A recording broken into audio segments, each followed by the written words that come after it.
Hello everybody, this is Godric and welcome to my YouTube channel. I am here to give you all a tutorial of how I do my sour jars. Okay, so hopefully this will help anyone else who hasn't done a sour jar, and it will help you to at least get the basis of what you can put in a sour jar. Now, a sour jar, you're trying, this is against an enemy. This is Baneful Magick. This is black magic. You know, this is a hex. So you're not wishing anything good on this person. You are wishing nothing but bad things to happen. Chaos, destruction, you name it. That's what you're wishing upon. Now remember, hexes can go many different types of ways. So just keep that in mind, that you might have one thing that you want done to the person, but it might open up a lot of doors for a lot of other things to happen. So keep that in mind while you're doing your hexes. Now, first off, make sure to cleanse all items and take time to program each to do your bidding. So that includes your candles, your herbs, your crystals, your incense, the paper that you're going to write on. Everything you need to program it to do what it's supposed to do. So you're trying to hex this person. You're trying to cause some type of chaos, destruction into their lives. So this is the main focus of this particular jar spell. Now I love jar spells because you can this can be like an ongoing spell. You can just shake the shit out of it once a day, maybe once a week, once a month. It just depends on how well you want the spell to work and how often you want it to work and all of that. So let's start off with saying that, remember, sour jars should have an even number of items, okay? So this is a hex, so you want an even number, so it doesn't matter if it has 2, 6, 8, 10, 12. No matter what, you need to make sure it has an even number, okay? Now you can use, of course, a black candle. Uh-oh. You can use a red candle. And of course, you can always use a white candle. Okay, please note that a white candle can be used for all spells because the color white is the combination of all colors. So if you don't have a particular color that a spell is requiring you to have, if you have a white color candle, you can do the spell because white is universal. Always remember that. Okay. So just a quick reminder that the jar is the environment, okay? This jar is the environment that you're going to put your target in. And yes, they are a target because you are targeting their life, their finances, their marriage, whatever you're trying to target, they are your target, okay? So you have your jar here, and then you can have either a picture of the person, or you can have like personal effects of the person, or you can do a name paper. Now you can get like a regular, this is like a brown paper bag. They still have them in a lot of stores. So you can get a brown paper bag, or you can get a piece of paper. It really doesn't matter. Don't get into all of the specifics like that. Okay, so you don't have to have parchment paper. You can have a regular notebook paper or whatever, as long as you are writing down what you need to write. So let's see, we have this, so we got to break this down. So when you're breaking it down, when you want things to come to you, so it is a good spell, like you writing a petition for money or career or whatever, then you're gonna make sure that you tear it towards you. But if you're doing it for someone else, like say for instance you're trying to put a hex on a bitch, you're gonna tear it away from you, okay? So let's do that. Let's tear this bottom off right quick. And we put that to the side. Okay, so it leaves us with this. So same thing. I'm gonna tear it away from you. Okay? So now you got this. So you don't need all of this, okay? So you want to do the same thing on all sides, but you want to do it counterclockwise. So when you want something to come to you, you're going to do everything clockwise. But if you're trying to banish something, remove something, you're trying to hex someone, then your petition will be counterclockwise, okay? So, hold on. Let me do this right quick. All right, so let's say do this and all right. All right, so you got that part done. So you're gonna do it that way and do it again over here. Bear with me, please.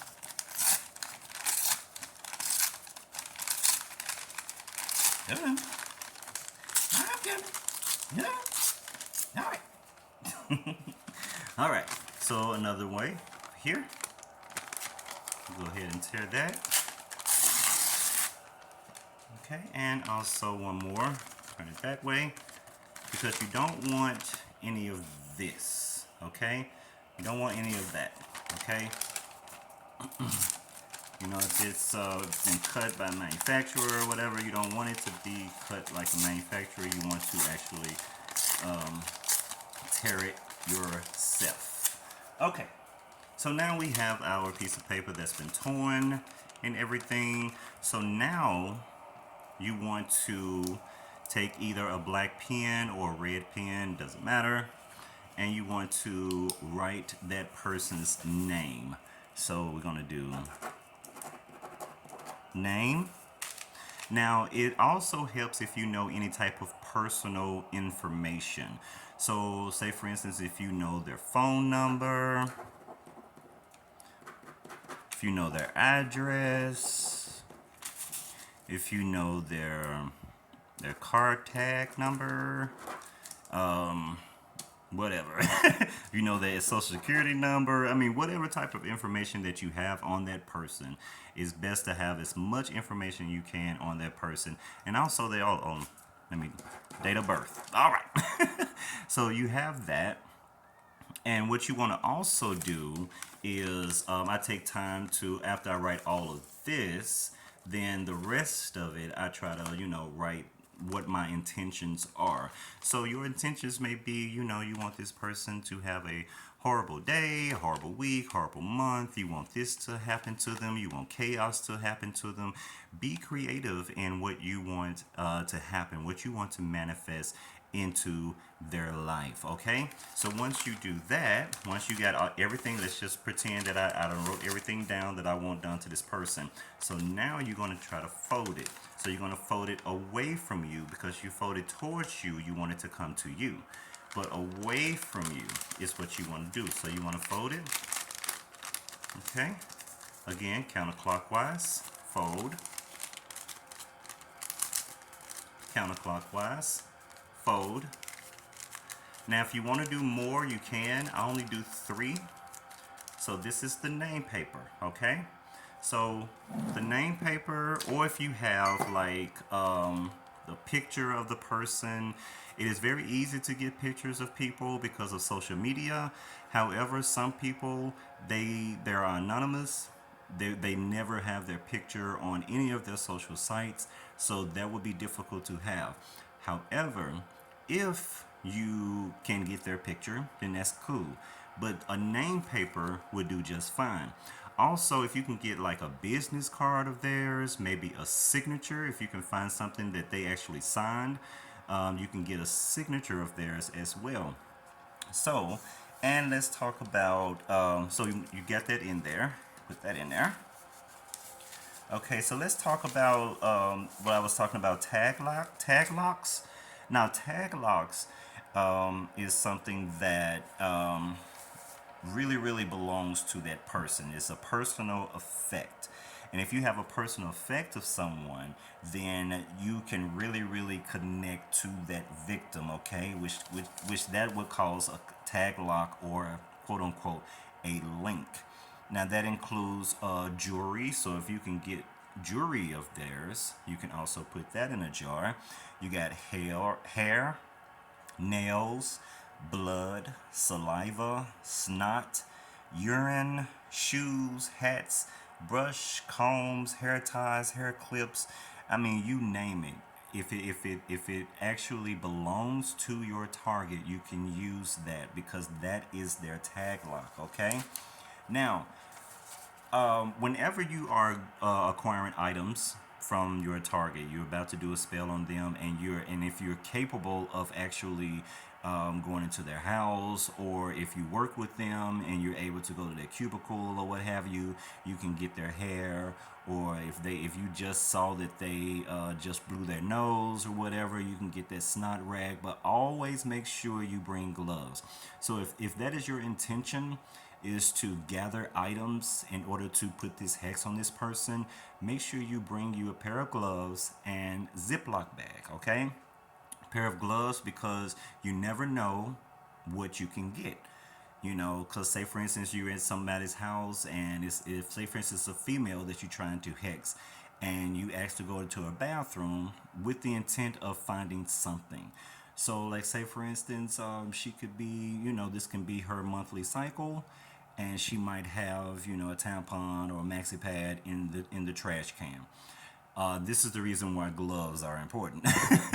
But the thing is, by getting that, you know that came exactly from her. It came from inside of her. So now you have a tag lock. Now, blood, spit, and snot can be used to attack them on a physical level, okay? Now, anything dealing with the head, like hairbrushes or hair, combs, things like that, you can use that for mind control, to put nightmares and give them nightmares, insomnia, hallucinations, anything dealing with the mind. You can use that.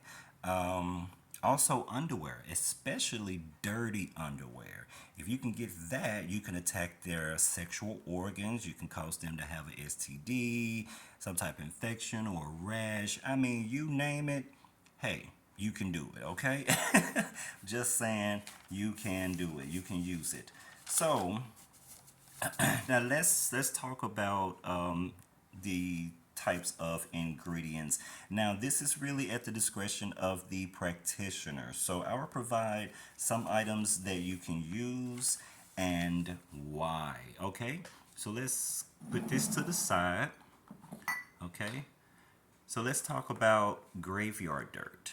Okay, so graveyard dirt is really, really good for a lot of different spells. Okay, you can use graveyard dirt for healing. Say, for instance, you find a doctor or a nurse that has died. You can use their graveyard dirt for healing. If you find a judge or a lawyer, you can use theirs for court cases, what have you. But like I said, always do your research and be very, very respectful of the dead, okay? And make sure you leave an offering for them. So, in this case, if you're going to use graveyard dirt, okay, so you can't just get anybody's dirt and expect it to work for said intention. So everything has to go according to your intention. So if you're going to use graveyard dirt, then you need to find the graveyard dirt of someone who is sort of like was a bad person, like a murderer or an abuser or a rapist or something like that. Someone who deserved to die, someone who was an evil person. So you can use their dirt and their negative energy to put into the sour jar. So again, do not just go in the graveyard and just get anybody's dirt. Everything has to be according to intention, and make sure you also pay respect to the dead. Okay. So, like I said, graveyard dirt, that dark energy that you can get from the graveyard dirt of a bad person, really, really bad person, will help you to be successful in all of your malevolent workings. Okay. So, now let's go to bugs. Now, as I said before, in when I was doing my altar tour, bugs do stink. And I still haven't collected more. But bugs are good to use in your hexes. Now there's certain bugs that you can use for different reasons. So if you can find like a bee or a wasp or a scorpion or a spider. Now these type of bugs can all cause harm. They can cause pain, excuse me, and sometimes death. So you can use that energy, the poison, the sting, the death of that energy of those bugs to help you to hex that person. Now you can also use like if you find some flies. Flies carry diseases, and of course they are a health hazard.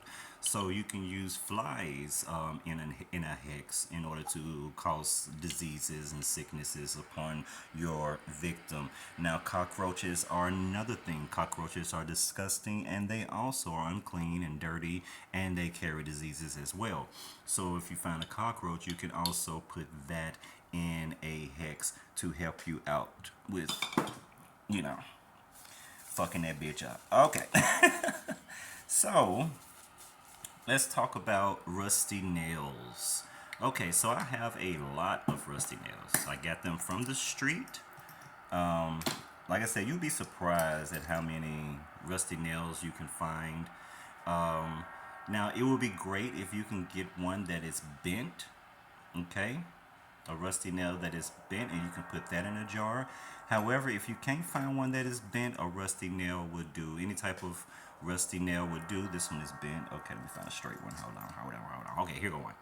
Okay, so, and I'm telling you, if you go on the street, if you just take a walk instead of driving, if you just take a walk, and you will find so many nails on the street, it's just ridiculous. I mean, seriously, you will be able to fill a whole container of the of nails that are on the street, especially if they did any type of construction at all. If you saw any of those utility vehicles and they was digging up stuff or they was building stuff, you bet you're bound to find some nails.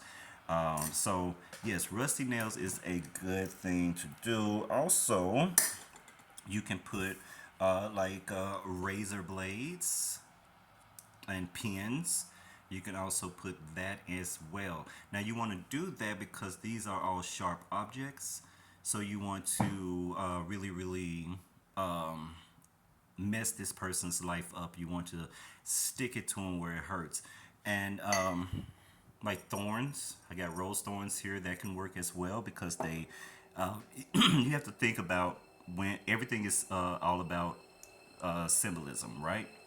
So you want nothing but bad things to happen to this person. You want this person to hurt. You want this person to feel the pain that they have caused you.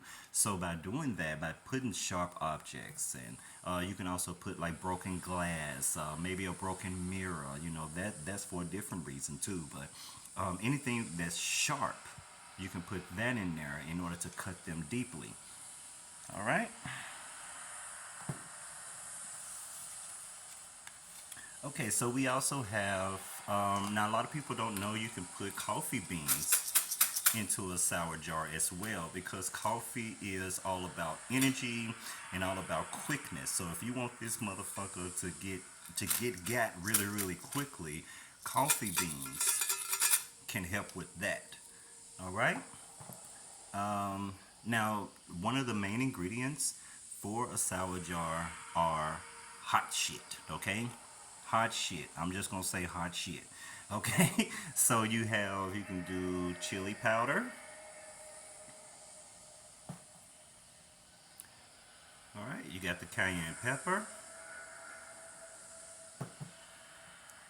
You got black peppercorns, jalapeno peppers. You also have hot sauce. This is my own special blend of hot sauce that I use for my hexes. You have crushed red peppers. I need more. And I also have these chili pods.